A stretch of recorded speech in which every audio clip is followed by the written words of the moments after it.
Okay, CraigTheButterflyMan.com. When you're raising these monarchs in these with these 1 gallon jugs of milkweed stems, and you start adding stems, a lot of times they don't all crawl over. So what we do here is we move some of these. We're moving the stems. We cut the leaves off, and there'll be 4 or 5 small ones on there.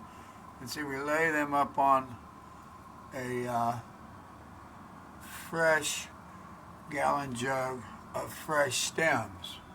And then they'll crawl off. You can see where they've been consuming the milkweed on the leaves. But they'll find their ways off. They'll find their way off of these leaves, but I cut the leaves on the last. I've been cutting the stems where there's lots of these. You can see them. You'll have, because you've introduced a female and she's laid, let's say she's laid 100, 150 eggs in this hatchery, then they start hatching and coming out, and then of course you have a time where you're going to, once they get bigger, you're going to have to add tons of more milkweed, a lot of more 1 gallon jugs full of at least 5, probably about 5 stems in each jug. But when they're real little like this, sometimes you have to cut. You can see how these leaves here have a lot of damage, caterpillar damage. And I move those leaves so that they have fresh leaves right next to them that they can crawl onto. See, the reason we do this because when you have the monarch lay a lot of eggs, which has been proven to be effective, and females will do that. It's been scientists have shown. There's been research that they'll, even in the wild, they'll lay a lot of eggs on one milkweed plant. They say, well, a monarch will only lay 1 egg per milkweed plant. Well, there's evidence that there's been research done that demonstrates they'll lay lots of eggs on 1 milkweed plant. And they do this when we put them in the hatchery. We put a gravid female, is what we call them. It means her eggs have been fertilized, and she's got 200 or 300 eggs in her. And you can move her once you see, and you if you get a chance, you want to kind of count, see how many eggs she's laying in these hatcheries, and you can move her to another one. Another hatchery with a fresh 1 gallon jug full of fresh milkweed stems, and she can lay eggs on those. Okay, so we have, you can have multiple hatcheries going, depending on how much milkweed you have available to you to harvest. So I wanted to explain that a little bit to you. There's a little, you have to move some caterpillars sometimes. You have to move some stems around and kind of keep them on fresh milkweed, folks. That's what I'm saying here. And once they get bigger, you'll just be adding jugs, and you'll be taking, like you'll have dried leaves and stuff laying on the bottom of that. And sometimes you'll have a squirrel on your porch eating all your sunflower seeds. And you'll have birds in their feeders eating all your sunflower seeds. That's all right. We feed a lot of birds, a lot of squirrels. Oh, look at there, that little blue jay out there. Come on, buddy, let's see. Oh, he's kind of hiding there. Oh, there he goes. Yeah, we got a lot of blooming stuff. Okay, maybe you can see in the back here we have big, beautiful butterfly bush back here. And we have some swamp milkweed in the yard next to them. It's pretty nice. Yeah, we have a number of hatcheries here that we're working with. We've even put some very small cats all together in one thing, so there's not as much cannibalism. But you end up ultimately getting between 75 and 100 out of these 2 foot by 2 foot by 3 foot rest cloud hatcheries. You just Google them, butterfly habitat cage hatchery. They're about $30. Rest cloud. Sometimes you get a chance to see Walmart has them and have the same ones for $15. But good luck. They don't seem to last long. But we're going to try to make a deal with Walmart so that we can have available to our members have those $15 hatcheries. Okay, here we got, see, we have some monarchs in here right now saying this is what I'm showing you. That's what I'm talking about. We feed the monarchs. See, all the eggs are laid on these leaves. And so those babies hatch all at the same time. They start eating those leaves. So we'll add another jug, another 1 gallon jug full of fresh stems, and put it next to it, and maybe move some of those caterpillars onto the milkweed stems in that jug. So just keep in mind these are things that that you're going to end up maybe having to do.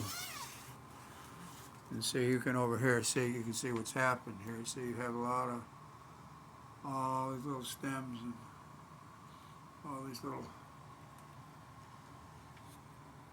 monarchs here. Hang on a second. Let's get my light.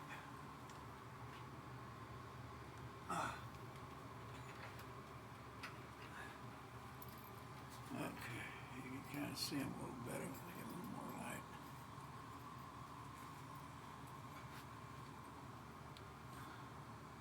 So you've got big ones on here. Some of these are big, so you want to move. You can see here what happens. We've added a fresh, 1 gallon. Here, that's an empty milk jug we rinsed out. See, we have fresh stems here, and these you can kind of take them and you break a leaf off. It's been it has a lot of caterpillars on it. See all of them? So you put this over here on fresh leaves, and they'll move off. So you got like 5 or 6 caterpillars on that one stem. Remember, this is part of how you're raising these, so that you can end up with 100 at a time in a hatchery, maybe 75, just depends. You want to be sure that you're making the milkweed available when you need to. See, you can see a lot of caterpillars on these leaves here. When I get down to this video, I'll be moving some of these. I'll just carefully take these caterpillars and set them over here on another, set them on another leaf, and make sure that they've attached themselves to the leaf before you let them go. And they'll crawl around and they'll find, they'll start eating that leaf. But see, here you go. Well, probably this hatchery right here, we'll probably have a good 50 in this hatchery. We've got 3 gallons. We'll start taking out. We'll start moving out. So we have a gallon, a jug here in the back that's kind of tired. And so the milkweed's gone. They've hatched. You can kind of see back in here.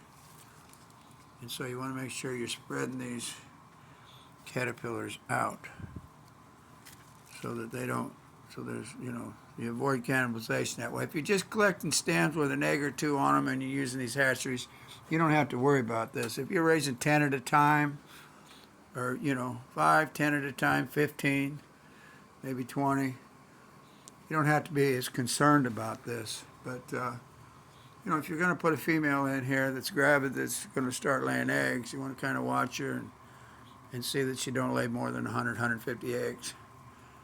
And then you'll end up with, between 75 and 100 healthy monarchs. And you can check them, and if you've put a female in that you've checked for OE, and you have either a one of these hatcheries or one you've disinfected with unscented household bleach, 1 part unscented household bleach and 4 parts water.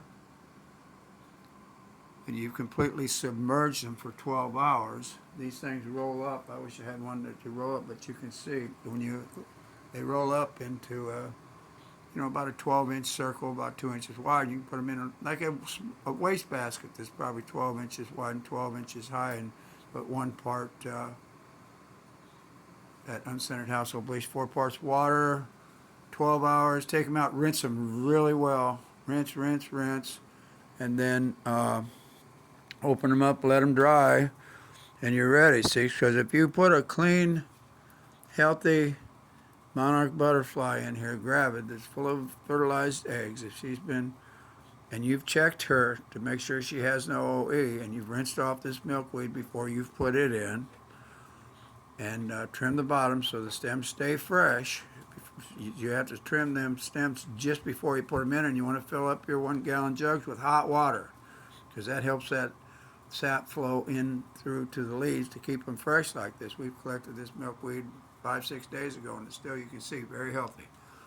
So if you do all that, you're going to come out with healthy monarchs. And when you check them for OE, the ones that that hang on the top and come out, you let them dry for 24 hours and check them for OE. If you check, say, 5 out of 50, then you're going to know that your monarchs are healthy monarchs, and you can release them. Or if you're doing the Leaders program, you can put some of them in the educational live butterfly exhibit. So CraigTheButterflyMan.com teaches you this, and if you go to my YouTube channel, Craig the Butterfly Man YouTube channel, and you'll see the little girl with the monarch costume on there, and you'll have all these videos. This video I'm taking right now will be a video on that YouTube channel. So you want to study all these videos. I go over lots of different things for every video, and you'll learn a lot, and you'll know how to do this to raise healthy monarch butterflies for release to increase the monarch butterfly migration. For every one you raise that wouldn't have made it to the adult stage, and 95% of them don't when they're in the wild outdoors, when they're developing out there. Every one you release that wouldn't have existed without your help will produce 15 more in the next generation of the migration. And if it's the 3rd migration generation, in the 4th, they'll multiply again.